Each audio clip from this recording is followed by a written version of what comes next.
పల్నాడు జిల్లా దాచేపల్లి మండలం తంగెడ వంతెన వద్ద కృష్ణానదిలో కాలుష్యం కోరలు చేస్తుంది. కొందరు వ్యర్థాలను తీసుకొచ్చి కృష్ణానదిలో పడేశారని అనుమానం వ్యక్తం చేస్తున్నారు గ్రామస్తులు.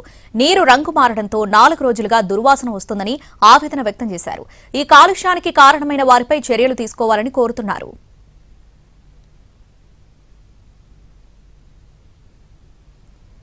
25 సంవత్సరాల క్రితం కృష్ణానది దగ్గర ఫ్లోరైడ్ వాటర్ ట్యాంక్ నిర్మాణం చేపట్టింది ప్రభుత్వం. అయితే ఇంతవరకు సరైన మరమ్మతులు చేయలేదని, కనీసం ఫిల్టర్ ద్వారా నీటిని శుద్ధి కూడా చేయడం లేదని వాపోయారు.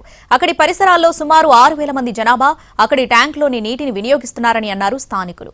ప్రభుత్వం తక్షణమే స్పందించి కలుషితమైన నీటిని శుద్ధి చేసి గ్రామానికి సరఫరా చేయవలసిందిగా కోరుతున్నారు.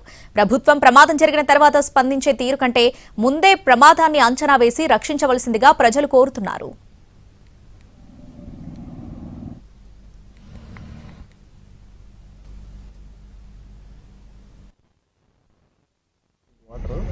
బట్ కానీ ఇప్పుడేందో ఇదంతా పేరుకొని పోయి అంత బ్లూ కలర్లో ఉంది. ఇది కరెక్ట్గా మాకు కూడా ప్రాపర్గా తెలియదు ఏంటనేది.